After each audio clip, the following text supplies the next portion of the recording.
علی بھائی پہلا سوال یہ ہے کہ جب دین کی خدمت کرنی ہوتی ہے، دین کا کام کرنا ہوتا ہے، تو گنجائشیں نکلتی رہتی ہیں کوئی نہ کوئی. جی ہاں جی. کچھ لوگ گنجائش نکال لیتے ہیں کہ خواتین کو بھی انٹرویو دے دیں. چلے اگر ساتھ بیٹھ کے نہ دیں تو آن لائن دے دیں. پہلے ایسا تھا کہ آن لائن تھا، پھر آہستہ آہستہ وہ ساتھ بھی بیٹھ کے. تو آپ ایسی صورت کو کیوں نہیں نکالتے؟ ہمارے مشترکہ دوست ہیں آپ کے پاس، جب انٹرویو کے لیے آتے ہیں وہ کو ہوسٹ کرتے ہیں کسی فیمیل کے ساتھ، تو آپ فیمیل کو الاؤ نہیں کرتے. ہاں جی، اس کی ریزن یہ ہے کہ اسلام میں جو سیکس ڈسپلن ہے نا، یہ بہت سخت ہے. اس حوالے سے صحابہ اکرام علیہم رضوان کی مبارک زندگیوں میں آپ کو کوئی ایسی چیز نہیں ملے گی. رسول اللہ صلی اللہ علیہ وآلہ وسلم کی شخصیت ایک یونیک پرسنالٹی تھی. وہ امت کے باپ بھی تھے. النبی اولیٰ بالمؤمنین من انفسہم وازواجہ امہاتہم. نبی مومنین کی جانوں سے بڑھ کر ان پر حق رکھتے ہیں، اور نبی کی بیویاں امت کی مائیں ہیں.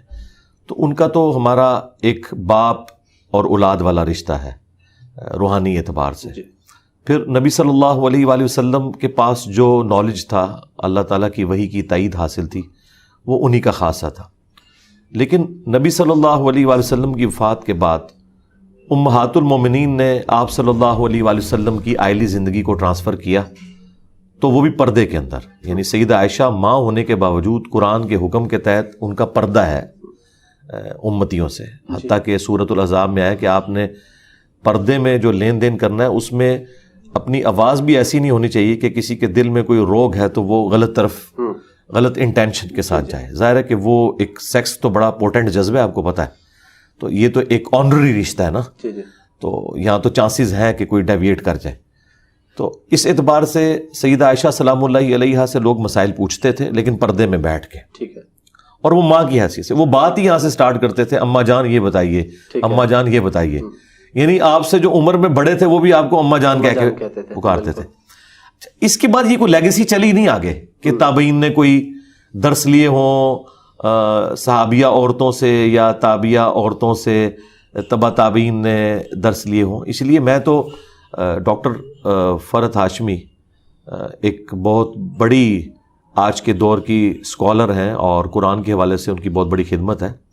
تو میں تو اسٹوڈنٹس کو کبھی یہ ریکمینڈ نہیں کرتا، میل اسٹوڈنٹس کو، کہ وہ ان کے درس سنیں، کیونکہ ان کے جو بولنے کا انداز ہے نا، اس طرح کے انداز کے ساتھ آپ مرد کے ساتھ گفتگو نہیں کر سکتے. یعنی جیسے ایک تھوڑا لچھے دار انداز. یہ میں ان کے لیے نہیں استعمال کر رہا، میں ذرا آسان اردو میں سمجھانا چاہ رہا ہوں. عورتوں کے لیے ان سے بیسٹ کوئی ٹیچر نہیں ہے، اور انہوں نے ریولوشن برپا کی ہے. میں اکثر کہتا ہوں کہ مولانا مودودی رحمہ اللہ کی 2 زندہ کرامتیں ہیں ان کے جانے کے بعد. ایک ڈاکٹر اسرار صاحب رحمہ اللہ تعالی جو اپنی ویڈیوز میں ابھی بھی زندہ ہے، اور دوسری فرحت ہاشمی. تو یہ یعنی 2 لوگوں نے قرآن کے حوالے سے وہ کام کیا جو صدیوں میں کسی نے نہیں کیا. اور نہ صرف قرآن کے حوالے سے کام کیا، بلکہ ایسے اسٹوڈنٹ پروڈیوس کیے کہ جنہوں نے قرآن کی آواز دنیا کے ہر کونے تک پہنچائی، اور ان کے اندر وہ پیشن پیدا ہو گیا کہ ہم نے اب اس دعوت کو لے کے چلنا ہے. تو یہ جو آج کل علماء کا یہ والا سلسلہ شروع ہوا ہے نا جی، کہ جس میں یہ عورتوں کے ساتھ اس طریقے سے انٹریکشن کرتے ہیں، یہ انتہائی خطرناک ہے. اور میں یہ سمجھتا ہوں کہ یہ شیطان کا ایک بہت بڑا وار ہے علماء کو میلائن کرنے کے لیے. یہ آہستہ آہستہ وہ داخل ہوتا ہے نا. اب دیکھیں جامعہ ترمذی میں حدیث ہے، اور سنن نسائی الکبریٰ کے اندر موجود ہے. نبی علیہ السلام نے فرمایا کہ جہاں 2 اجنبی مرد و عورت ہوتے ہیں، تیسرا ان میں شیطان ہوتا ہے. اچھا، اس میں کوئی کہہ سکتا ہے کہ یہ تو ایک بالکل کوئی ایکسٹریم لیول پہ کوئی علیحدہ ہو جائے، جہاں پہ ایک پبلک گیدرنگ ہے اس میں فرق نہیں پڑتا. لیکن بہرحال جب آپ 1 to 1 انٹریکشن کر رہے ہوتے ہیں انٹرویو میں، اور آنکھوں کا بھی انٹریکشن ہوتا ہے، تو یہی وہ چیز ہے جس کو منع کیا گیا نا سورہ النور کے اندر، کہ پہلے مومن مردوں کو حکم دیا گیا ہے کہ انہیں حکم دو اے نبی علیہ السلام اپنی نگاہوں کو نیچا رکھیں، اور مومنہ عورتوں سے کہو کہ اپنی نگاہوں کو نیچا رکھیں. یعنی مرد و عورت جو ہیں یہ آپس میں اس طرح کا کوئی انٹریکشن نہیں کر سکتے نامحرم انٹرویو والا. اب دیکھیں مجھے بتائیں سورہ نور کے ہوتے ہوئے میں کس طرح یہ لوگوں کو الاؤ کروں کہ وہ قرآن کی تعلیمات کے خلاف چلتے ہوئے یہ والا معاملہ کریں انٹریکشن کا اس اعتبار سے. تو میرا خیال ہے عورتوں میں ایسے یعنی ایسی اینکرز موجود ہیں جو ان کا اچھا انٹرویو کر سکتی ہیں، تو وہ کریں اور اچھے طریقے سے اپنی بات ان تک وہ پہنچائیں. بہت اچھی بات ہے. لیکن مردوں کے ساتھ جب انٹریکشن ہوگا نا جی، وہ پھر بقول خان صاحب کے خطرناک نہیں خطرے ناک ہو جائے گا. اور وہ بات پھر آگے یعنی ایک اس طریقے سے اس میں شیطان داخل ہوتا ہے کہ باقی لوگ پھر جو باتیں کرتے ہیں اور پھر دل کا روگ جو ہے وہ بعض اوقات سامنے آنا شروع ہو جاتا ہے. ظاہر ہے شیطان تو ہر ایک بندے کے ساتھ اٹیچ ہے نا. تو اس اعتبار سے آپ دیکھیں اسلام میں عورت کی آواز کا بھی مرد کے پوائنٹ آف ویو سے پردہ ہے. بخاری مسلم میں حدیث ہے اگر مرد امام بھول جائے گا تو مرد اسے سبحان اللہ کہہ کے غلطی پر مطلع کریں گے اور عورتیں سبحان اللہ نہیں کہیں گی, تصفیق, ہاتھ پہ ہاتھ ماریں گی.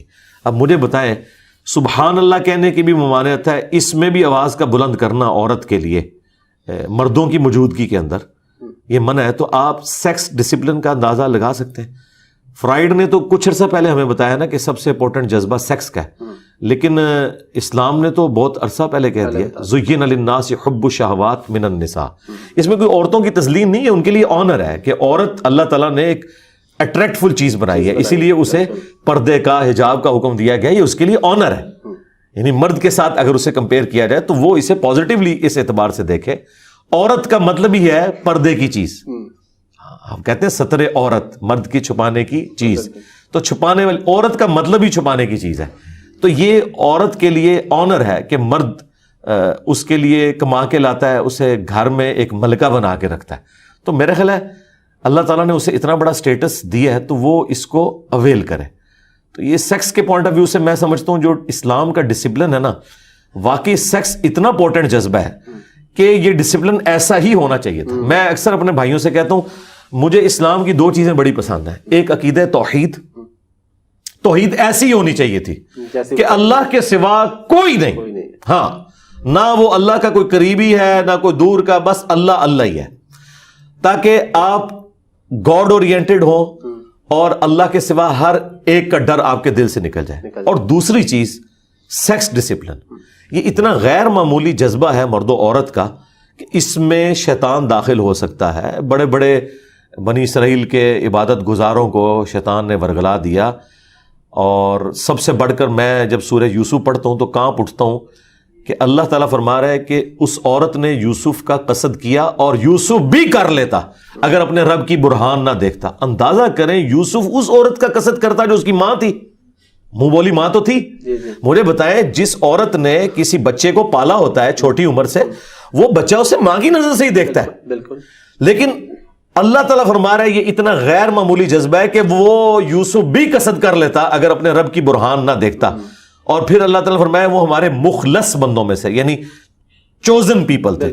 ایک ہے مخلص, اخلاص شو کرنے والا, وہ مخلص تھے. تو وہ تو مخلص تھے, باقی تو مخلص نہیں ہے.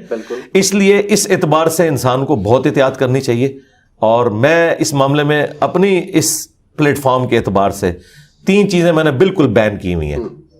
نمبر 1 دولت کا فتنہ, کوئی چندہ بک نہیں. ٹھیک ہے. نمبر 2 شہرت کا فتنہ, کوئی میں کسی ٹور پہ نہیں جاتا, کسی یونیورسٹی میں لیکچر نہیں دیتا کہ میرا اس طرح کا انٹریکشن ہو کہ کوئی اندر اس قسم کا بڑا پن پیدا ہو. بھائی جس نے دیکھنا ویڈیوز میں دیکھے, اتنی اچھی آپ بھی ریکارڈنگ کر رہے ہیں, لوگ گھروں تک بات پہنچ رہی ہے. اور تیسرا جو ہے نا وہ عورت کا فتنہ, یہ فتنہ پنجابی والا نہیں عربی والا, یعنی آزمائش. اور اگر آپ ان 3 فتنوں سے بچ جائیں, زمین و آسمان کے سارے شیاطین مل کے آپ کو ڈی ٹریک نہیں کر سکتے.